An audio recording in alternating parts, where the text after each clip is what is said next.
Hello friends, welcome to Bismi சமையல். இன்றைக்கி ஒரு யூஸ்ஃபுல்லான வீடியோ தான். நமக்கு டெய்லி தேவைப்படக்கூடிய, நம்ம வீட்டில் ரெகுலராக நம்ம யூஸ் பண்ணக்கூடிய நிறைய கிச்சன் டிப்ஸ் மற்றும் வீட்டு குறிப்புகள் தான் பார்க்க போகிறோம்.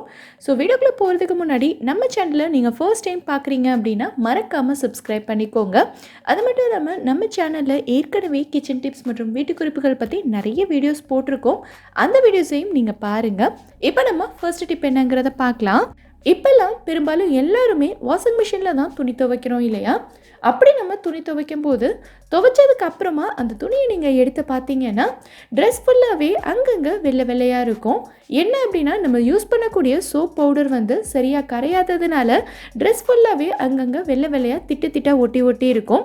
ஸோ அந்த மாதிரி இனி உங்களுக்கு ஆகக்கூடாது அப்படின்னா இப்போ நான் சொல்கிற மாதிரி நீங்கள் செஞ்சு பாருங்கள். சோப் பவுடரை டைரெக்டாக அப்படியே வாஷிங் மிஷினில் இருக்கக்கூடிய டப்பாவில் கொட்டாமல் இந்த மாதிரி சின்னதாக ஒரு கர்ச்சீஃப் எடுத்துக்கோங்க. நமக்கு தேவையான சோப் பவுடரை இந்த கர்ச்சீஃப்லேயே நம்ம போட்டுக்கலாம். சோப் பவுடரை நம்ம டைரெக்டாக வாஷிங் மிஷினில் போடும்போது தான் சரியாக கரையாது. ஸோ இந்த மாதிரி ஒரு கர்ச்சீஃபில் போட்டுட்டு இதை அப்படியே நல்லா டைட்டாக கட்டி விட்டுருங்க.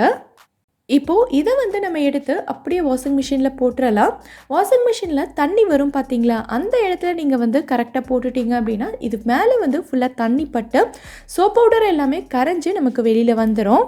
சோப் பவுடரை நம்ம அப்படியே போடும்போது தான் ட்ரெஸ் ஃபுல்லாக அங்கங்கே வெள்ளை வெள்ளையாக ஒட்டி இருக்கும். ஸோ இந்த மாதிரி நம்ம போடும்போது சோப் பவுடர் ஃபுல்லாகவே கரைஞ்சி தான் வெளியில் வரும். ஸோ எந்த ட்ரெஸ்லேயுமே உங்களுக்கு வெள்ளை வெள்ளையாக இருக்காது. இனி இந்த மாதிரி நீங்கள் ட்ரை பண்ணி பாருங்கள். சூப்பராக ஒர்க் அவுட் ஆகும். இந்த டிப் உங்களுக்கு யூஸ்ஃபுல்லாக இருந்ததுன்னா வீடியோக்கு ஒரு லைக் கொடுங்க. இப்போ நம்ம அடுத்த டிப் என்னங்கிறத பார்க்கலாம். இங்கே நான் வடிகட்டி தான் எடுத்திருக்கேன். பெரும்பாலும் நம்ம டீ வடிகட்டுற வடிகட்டியெல்லாம் பார்த்தீங்கன்னா ஃபுல்லாகவே ப்ரௌன் கலரில் தான் இருக்கும். அது மட்டும் இல்லாமல் டீ துகள்கள்லாம் அந்த ஓட்டையில் அங்கங்கே மாட்டிக்கிட்டு ஒரு மாதிரி கருப்பு கருப்பாக இருக்கும். இதை நம்ம ஸ்க்ரப்பர் போட்டு தேய்ச்சாலும் போகாது. ஸோ இதை நல்ல புது வடிகட்டி மாதிரி நல்ல பளிச்சுன்னு எப்படி க்ளீன் பண்ணுறதுன்னு தான் பார்க்க போகிறோம். இங்கே நான் ஒரு சின்ன பவுல் தான் எடுத்திருக்கேன். இதில் 1/2 டீஸ்பூன் அளவுக்கு பேக்கிங் சோடா சேர்த்துக்கிறேன். இது நம்ம எப்போவுமே சமையலுக்கு யூஸ் பண்ணுற ஆப்ப சோடா தான். இது கூடவே நம்ம வினிகர் தான் சேர்க்க போகிறோம். 2 டீஸ்பூன் அளவுக்கு வினிகர் சேர்த்துக்கிறேன். நம்ம பேக்கிங் சோடாவோட இந்த வினிகரை சேர்க்கும் போதே இந்த மாதிரி நல்லா நுரைச்சி பொங்கி வரணும். பொங்கி வரல அப்படின்னா நம்ம சேர்த்துருக்க பேக்கிங் சோடாவோ இல்லை வினிகரோ அதோடைய தன்மையை இழந்துருச்சுன்னு அர்த்தம். ஸோ நம்ம க்ளீன் பண்ணும்போது அழுக்கு எல்லாமே சரியாக போகாது. உங்ககிட்ட வினிகர் இல்லை அப்படின்னா இதுக்கு பதிலாக நீங்கள் பாதி லெமனோட ஜூஸை சேர்த்துக்கலாம். அடுத்ததாக நம்ம தண்ணி சேர்க்க போகிறோம். தண்ணி நல்லா கொதிக்கிற அளவுக்கு இருக்கணும்.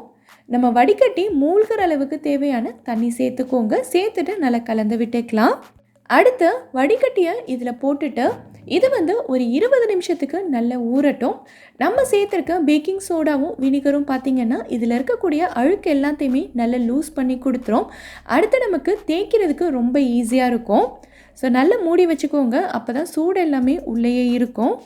ஒரு 20 நிமிஷத்துக்கு அப்புறமா நம்ம திறந்து பார்க்கலாம். ஸோ தண்ணியோட கலரே எப்படி மாறி இருக்கு பாருங்கள். நான் முன்னாடி இந்த வடிகட்டியை காட்டும்போது இதில் அந்தளவுக்கு அழுக்கு இருந்த மாதிரி தெரியல. ஸோ இப்போ பாருங்கள் தண்ணியோட கலர் எப்படி மாறி இருக்குன்னு. அடுத்து இந்த மாதிரி சின்னதாக ஒரு டூத் ப்ரஷ் எடுத்துகிட்டு இது ஃபுல்லாகவே நல்லா தேய்ச்சி விட்டுறலாம். இதை தேய்க்கும் போதே உங்களுக்கு தெரியும் அதில் இருக்கக்கூடிய டீ துகள்கள் எல்லாமே நல்லா ஈஸியாக கலண்டு வரும். இது ரொம்ப கஷ்டப்பட்டு தேய்க்கணுங்கிற அவசியம்லாம் இல்லை. லைட்டாக தேய்ச்சாலே ஈஸியாக வந்துடும். அடுத்து நம்ம பாத்திரம் கழுவுறதுக்கு யூஸ் பண்ணக்கூடிய சோப்பு இல்லைன்னா டிஷ்வாஷர் போட்டு 2 பக்கமுமே நல்லா தேய்ச்சி விட்டுருங்க. நல்லா தேய்ச்சிட்டு இதை கழுவி எடுத்துகிட்டு வந்துடுறேன். இப்போ பாருங்கள் நம்மளோட வடிகட்டி எவ்வளோ பளிச்சுன்னு புதுசு மாதிரி இருக்குன்னு. இதில் இருக்கக்கூடிய டீ துகள்கள் எல்லாமே போயிட்டு நல்லா க்ளீனாக இருக்கும். ஸோ இந்த மாதிரி நீங்கள் 2 மாதத்துக்கு ஒரு தடவை க்ளீன் பண்ணி எடுத்து வச்சுக்கிட்டிங்கன்னா வடிகட்டி பார்க்குறதுக்கு எப்போவுமே புதுசு மாதிரி தான் இருக்கும். ஸோ ட்ரை பண்ணி பார்த்துட்டு எனக்கு கமெண்ட்டை சொல்லுங்கள்.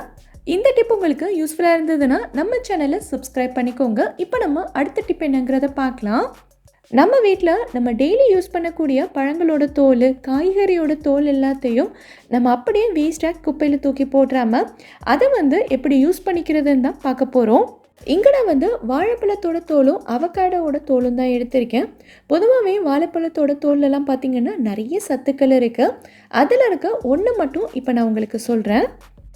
இந்த மாதிரி ஏதாவது ஒரு வேஸ்டான டப்பா எடுத்துக்கோங்க. இதில் நம்ம வச்சுருக்க தோல் எல்லாத்தையும் சேர்த்துடலாம். இந்த தோல் தான் சேர்க்கணும், அந்த தோல் தான் சேர்க்கணும்னு கிடையாது. உங்கள் வீட்டில் என்னென்ன காய் பழங்கள்லாம் இருக்கோ அதோட எல்லா தோலையுமே நீங்கள் வந்து சேர்த்துக்கலாம். இப்போது இந்த டப்பா ஃபுல்லாகவே நான் வந்து தண்ணி ஊற்றி வச்சிடுறேன். இது வந்து இந்த ஒரு நாளைக்கு அப்படியே இருக்கட்டும். அடுத்த நாள் காலையில் இந்த தோல் எல்லாத்தையும் எடுத்துட்டு இந்த தண்ணியை மட்டும் நீங்கள் வந்து உங்கள் வீட்டில் இருக்கக்கூடிய செடிகளுக்கு ஊற்றிட்டு வரலாம். இந்த மாதிரி நம்ம செய்யும்போது செடிகளுக்கு தேவையான சத்துக்கள் ஈஸியாகவே கிடச்சிரும். அது மட்டும் இல்லாமல் பூ பூக்கிற செடிக்கெல்லாம் நீங்கள் ஊற்றுனீங்கன்னா நிறைய பூ பூக்கும். இந்த டிப் வந்து உங்களுக்கு சூப்பராக ஒர்க் அவுட் ஆகும். நீங்கள் கண்டிப்பாக ட்ரை பண்ணி பார்க்கணும். அடுத்ததாக பார்த்தீங்கன்னா கிச்சனுக்கு தேவையான ஒரு சூப்பரான ப்ராடக்ட் பற்றி தான் பார்க்க போகிறோம். பாஷ் பிளாஸ்டிக் வேரோட ஏர்டைட் கண்டெய்னர் இது வந்து 3 கண்டெய்னர் சேர்ந்து ஒரு செட்டாக வரும். ஒவ்வொன்றுமே பார்த்திங்கன்னா 1 லிட்டர் அளவுக்கு பிடிக்கும். ஸோ நிறைய பொருட்கள் போட்டு நம்ம ஸ்டோர் பண்ணிக்கலாம். இது ஸ்கொயர் ஷேப்பில் இருக்கிறதுனால கிச்சனில் நமக்கு நிறைய இடத்தையும் அடைக்காது. இதோட மூடியில் பார்த்திங்கன்னா சின்னதாக ஒரு கிளிப் மாதிரி கொடுத்துருப்பாங்க. அதை மேலே தூக்கி விட்டுட்டு நம்ம வந்து ஓப்பன் பண்ணிக்கலாம். கொஞ்சம் கூட காற்று போகாமல் நல்ல ஏர்டைட்டாக இருக்கும். இதோட பிளாஸ்டிக்குமே பார்த்திங்கன்னா சூப்பரான குவாலிட்டி. கை தவறி கீழே விழுந்தால் கூட டக்குன்னு உடையாது. ஃபுட் கிரேட் பிளாஸ்டிக் தான். அது மட்டும் இல்லாமல் இது வந்து dishwasher safe and microwave safe.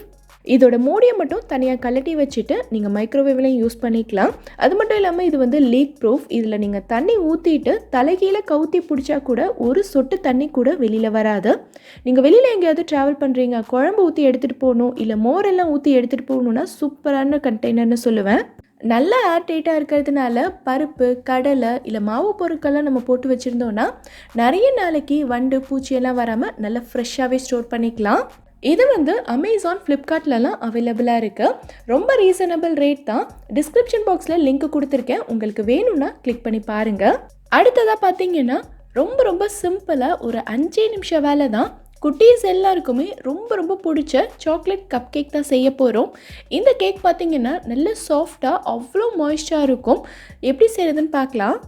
நான் இன்றைக்கி வந்து 1 கப் அளவுக்கு மைதா எடுத்திருக்கேன். நம்ம எந்த கேக் செய்கிறதா இருந்தாலும் சரி, ரொம்ப ரொம்ப பேசிக்கான விஷயம் என்னென்னா நம்ம சேர்க்குற ஒவ்வொரு பொருளையும் சல்லடையில் போட்டு நல்லா சலிச்சுட்டு தான் சேர்க்கணும். அப்போ தான் கட்டி இல்லாமல் கேக் வந்து நல்லா ஸ்மூத்தாக வரும். இது கூடவே 1/2 கப் அளவுக்கு கோகோ பவுடர் சேர்த்துக்கிறேன். இந்த கோகோ பவுடர் சேர்க்காமல் இதை வந்து நீங்கள் ப்ளைன் வெண்ணிலா கேக்காகவும் செய்யலாம். நான் இன்றைக்கி வந்து சாக்லேட் கேக் தான் செய்ய போகிறேன். ஒரு 1/2 டீஸ்பூன் அளவுக்கு உப்பு சேர்த்துட்டு 1 டீஸ்பூன் அளவுக்கு பேக்கிங் பவுடர் சேர்த்துக்கிறேன். கூடவே 1/2 டீஸ்பூன் அளவுக்கு பேக்கிங் சோடா. இப்போ இது எல்லாத்தையும் நல்லா சலிச்சு எடுத்துக்கலாம். கோகோ பவுடர் எல்லாம் பார்த்திங்கன்னா அங்கங்கே லைட்டாக கட்டி கட்டியாக இருக்கும். அது எல்லாத்தையுமே ஸ்பூன் வச்சு நல்லா உடச்சி விட்டு கட்டி எதுவுமே இல்லாமல் சலிச்சு எடுத்துக்கலாம். அடுத்ததாக 1 கப் அளவுக்கு சுகர் சேர்த்துக்கலாம். நான் இன்றைக்கி வந்து சுகரை பவுடர் பண்ணாமல் தான் சேர்த்துருக்கேன். இந்த ரெசிபிக்கு நம்ம பவுடர் பண்ண வேண்டிய அவசியம் கிடையாது. 3/4 கப்பில் இருந்து 1 கப் வரைக்கும் சுகர் உங்களுக்கு கரெக்டாக இருக்கும். இப்போ இது எல்லாத்தையுமே நல்லா கலந்து விட்டுக்கலாம். இந்த ரெசிபிக்கு தேவையான மாவு பொருட்கள்னு பார்த்திங்கன்னா இவ்வளோ தான். அடுத்ததாக 1 முட்டையை உடைச்சி சேர்த்துக்கிறேன். அடுத்ததாக 1/4 கப் அளவுக்கு எண்ணெய் சேர்த்துக்கிறேன். வாசனை இல்லாத எந்த எண்ணெய் வேணாலும் நீங்கள் யூஸ் பண்ணிக்கலாம். நான் வந்து நம்ம எப்போவுமே சமையலுக்கு யூஸ் பண்ணுற ரீஃபைண்ட் ஆயில் தான் சேர்த்துருக்கேன். இது கூடவே 1/2 கப் அளவுக்கு பால் சேர்த்துக்கலாம். நான் இன்றைக்கி வந்து காய்ச்சாத பால் தான் சேர்த்துருக்கேன். இல்லை நீங்கள் காய்ச்சி ஆற வச்ச பால் சேர்க்குறதா இருந்தாலுமே ஓகே தான். கடைசியாக 1 டீஸ்பூன் அளவுக்கு வெனிலா எசன்ஸ் சேர்த்துக்கிறேன். இது வந்து உங்களுக்கு ஆப்ஷனல் தான். இருந்தால் சேருங்க, இல்லைனா விட்டுறலாம். இது சேர்த்தோன்னா நம்ம முட்டை சேர்த்துருக்கோம்ல, அதோட ஸ்மெல் வராமல் இருக்கும். இப்போ இது எல்லாத்தையும் ஒன்றா சேர்த்து நல்லா கலந்து விட்டுக்கலாம். இது கலந்து விடும்போதே உங்களுக்கு தெரியும் பேட்டர் வந்து நல்ல திக்காக இருக்கும்.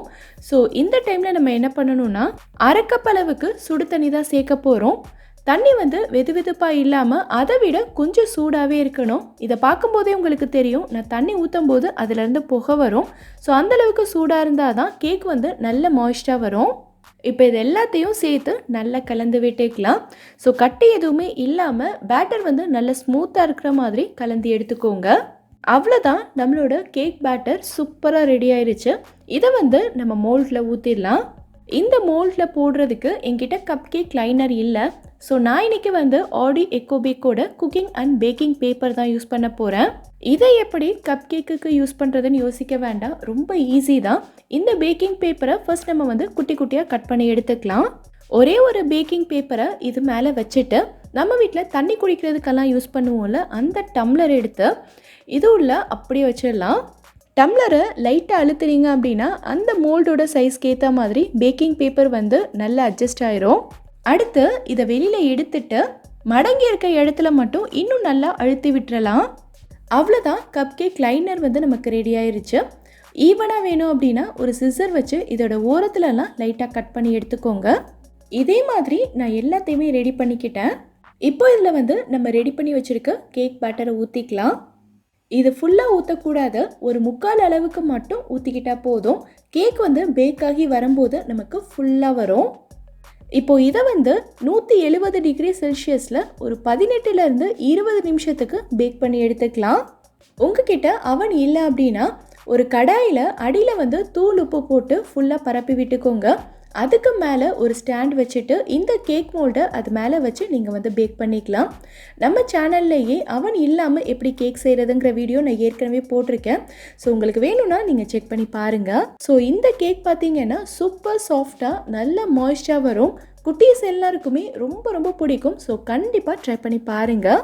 இந்த வீடியோவில் நான் சொல்லியிருக்க டிப்ஸ் எல்லாமே உங்களுக்கு ரொம்பவே யூஸ்ஃபுல்லாக இருந்திருக்கும்னு நினைக்கிறேன். இதிலிருந்து ஏதாவது ஒரு டிப் உங்களுக்கு யூஸ்ஃபுல்லாக இருந்தாலும் மறக்காமல் எனக்கு கமெண்ட்டில் சொல்லுங்கள். இந்த வீடியோ பிடிச்சிருந்தா லைக் பண்ணுங்கள். உங்கள் ஃப்ரெண்ட்ஸ் உங்கள் ஃபேமிலி மெம்பர்ஸ்க்கு இந்த வீடியோ யூஸ்ஃபுல்லாக இருக்கும்னு நினச்சிங்கன்னா கண்டிப்பாக ஷேர் பண்ணுங்கள். மறக்காமல் நம்ம பிஸ்மி சமையலுக்கு சப்ஸ்கிரைப் பண்ணிவிட்டு பக்கத்தில் இருக்கக்கூடிய பெல் ஐகானில் ஆப்ஷன் ஆலும் கிளிக் பண்ணுங்கள். தேங்க்யூ.